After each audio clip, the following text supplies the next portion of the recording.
right, now that we've covered that learning target, the student will be able to explain what effect the French Revolution had on France. So, our exit ticket, how did France change after the French Revolution? So, remember, we've talked about this word change a lot, meaning what was France like before? What is France like now? So, how did it change? After the two estates joined the third estate, aka the National Assembly, they adopted what they call the Declaration of the Rights of Man and of the Citizen, based very, very much so on the American Declaration of Independence.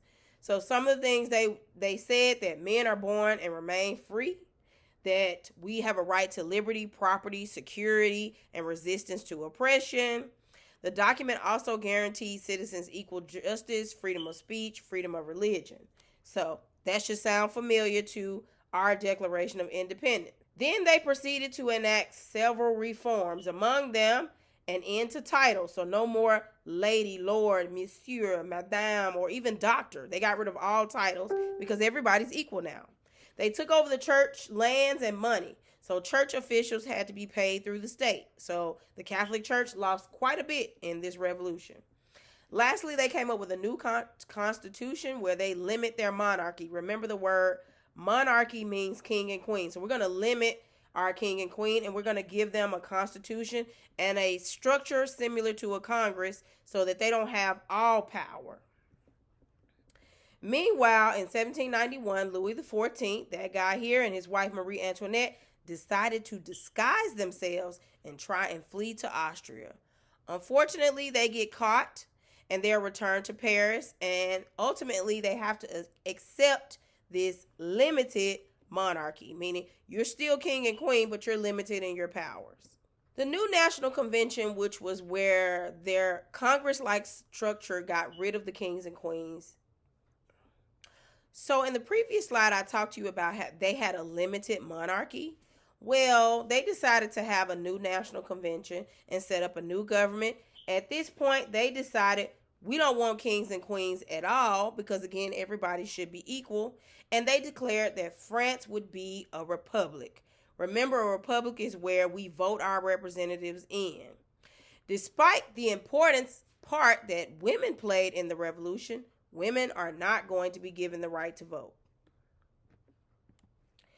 During the early months of the Republic, the convention also put Louis XIV on trial as a traitor to France. And I'm pretty sure you can tell what's about to happen to him. The king was convicted by a single vote and sentenced to death. In October, Marie Antoinette was also executed. That's his wife. Alrighty, so we have established now in France a republic. So we're going to vote people in. We've gotten rid of our king and queen. We've gotten a new constitution. And now we get this lovely guy, Maximilien Robespierre, who's going to slowly become a leader during the revolution. Robespierre and his supporters set out to build a republic of virtue. They wanted to wipe out every trace of France's past. They got rid of their calendar. There were no Sundays because they got rid of church. They closed all churches. And ultimately, they led over 40,000 people to die because, A, they were either speaking bad of the revolution, they didn't use the term citizen, or maybe use madame or monsieur or lady or lord, or people were just being suspected or overheard saying something deemed treasonous. Robespierre became basically a dictator, no different than the kings before him and the opposite of what the revolution was supposed to be. What do you think is going to happen to him? All right, so at this point, we need a new government. So we enter the third stage of the revolution, where we're moving away from the excesses of the convention, and moderates produce what is the third constitution. This constitution is set up by a 5-man directory with a 2-house legislature elected by male citizens of property. While this directory and all of these different stages of Europe, so the revolution, Maximilien Robespierre, the directory is happening, European countries are terrified. Oh my God, what if our peasants and lower level people start to revolt? They worried that, the nobles would be killed, that the kings and queens would be overthrown. So as a result, Great Britain, Holland, Spain, Prussia, and Austria began to bond together against France, especially since France is also going to eventually try and take over some of these countries. But while this is happening, France is hurting. The new government is weak and corrupt. All of France's enemies are threatening them, as you can see here in this picture. Everybody on here is against France, except France. They're having another year of bad harvests, so people are hungry. The treasury is empty, and rioting and revolutions are a constant threat because people still aren't happy. Somebody got to do something, and somebody did. Along came an emperor named Napoleon. Napoleon Bonaparte was kind of short. He was only 5 feet 3 inches tall. However, he would come to be recognized as one of the world's greatest military geniuses. In only 4 years, he would rise to power from obscurity, winning victories all over the world and fixing issues at home. So some of the things he did, he got an accurate accounting of his people and then began collecting taxes so that they could fix the country's debt. He ended government corruption as much as possible, and he began to establish schools. Because of his work, people crowned him emperor in 1804. He dressed in this splendid robe here, very reminiscent of kings and queens. And he walked down the long aisle of Notre Dame Cathedral in Paris.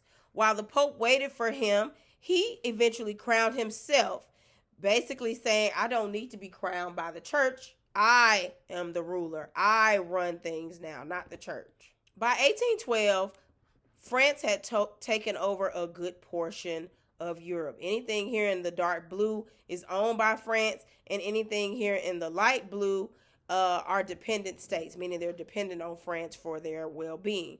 Anything in the lavender here are allies of France. But nationalism is starting to brew, and we'll talk about nationalism later on in the semester, but think of it as a sense of patriotism.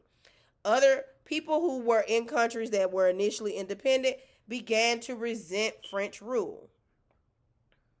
So Spain, Prussia, Britain, and Russia eventually joined together to oppose Napoleon. So when 600,000 French troops come into Moscow, they found it burned down to the ground. So Russia had this policy called scorched earth policy, where they would burn up land before you could get to it. And so when troops got there, there was no shelter. And if you know anything about Russia from world geography, you know it is cold as heck. So imagine coming from an area that is sort of moderate weather to extremely cold weather with no shelter. When it was all over, 400,000 of Napoleon's troops were dead from either battle wounds, starvation, or freezing to death. After France fell, a few things happened. Number one, the throne was restored back to Louis XVIII. Napoleon was exiled, but he returns. He's going to fight one last battle, which is the Battle of Waterloo. He's going to lose that battle, and he's going to be exiled again, where he dies in 1821. But what lasts from Napoleon is what they call the Napoleonic Code, which is based on Enlightenment ideas of equality for all citizens and religious tolerance. However, it was not very tolerant because it limited freedom of speech and freedom of the press. But this law code is still in use today in France. After Waterloo, diplomats and heads of state again sat down at the Congress of Vienna. They faced a monumental task of restoring stability and order in Europe. So here's what they did. They pretty much restored lands to previous boundaries in Europe. They limited French lands and French expansion.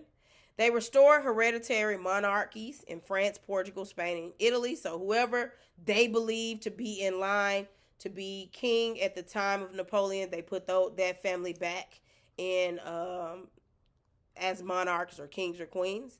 They redrew national boundaries without any concern for national cultures, including Germany.